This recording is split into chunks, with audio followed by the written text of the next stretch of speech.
Hi everyone, I'm Haley Stevenson and today I'm going to teach you how to get fired from being a lifeguard. There's absolutely no better feeling than losing a job, especially one where you have to sit and bake in the sun all day just to essentially babysit people of all different ages who don't listen to or respect a single thing you have to say. Let's get started.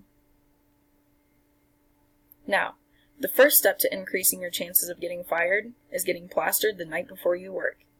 Looking like part of The Walking Dead and having a massive hangover the next day is the goal here.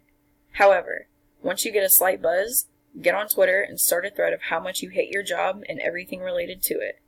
Make sure to @ your boss so they see it, or this step won't work. Being hungover will make getting prepared for your day a little easier. It's important to forget your guard suit. You get an extra 10 brownie points if you leave your arms and legs at home as well. Your pocket mask? Don't need it. We're trying to catch any illness a patron might have if mouth-to-mouth is necessary. Your whistle can be left as well. You shouldn't plan on yelling at anyone throughout the day.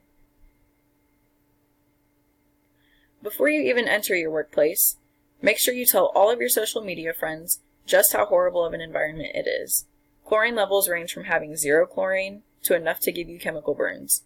The locker room floors never get cleaned, and even worse, the tampon boxes are never emptied. Don't forget to throw in how horrible the lifeguards are. This is where you really have to live up to these steps.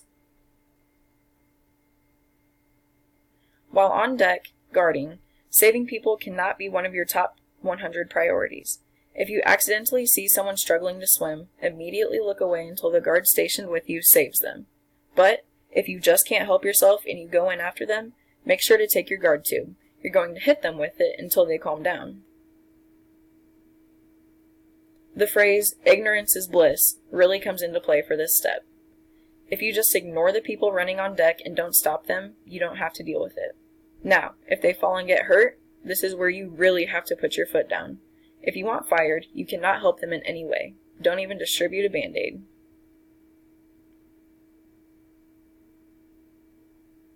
Make it apparent that being at work hungover is the last thing you wanted to do with your day.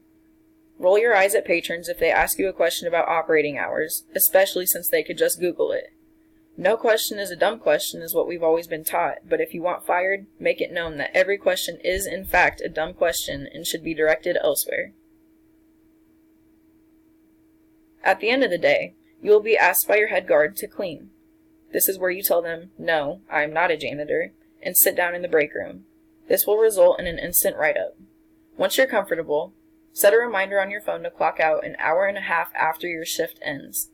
Falsifying timesheets will result in termination and you will get exactly what you wanted. Before you leave for the night, remind your coworkers just how much of a burden they are in your life. Let them know you don't appreciate how they act better than you by kissing up to your head guard. Wish them all a terrible evening, throw up whatever adult beverage you drank the night before directly on the floor in front of them, and slam the door closed upon exiting. In conclusion, no one ever wants to be stuck working a poolside job. I promise that if you do all of these things, you will be out the door in no time. If you are ever roped into working as a lifeguard again, list your previous supervisor under 3 different names for all of your references, and you will definitely not get employed by any pool facility ever again.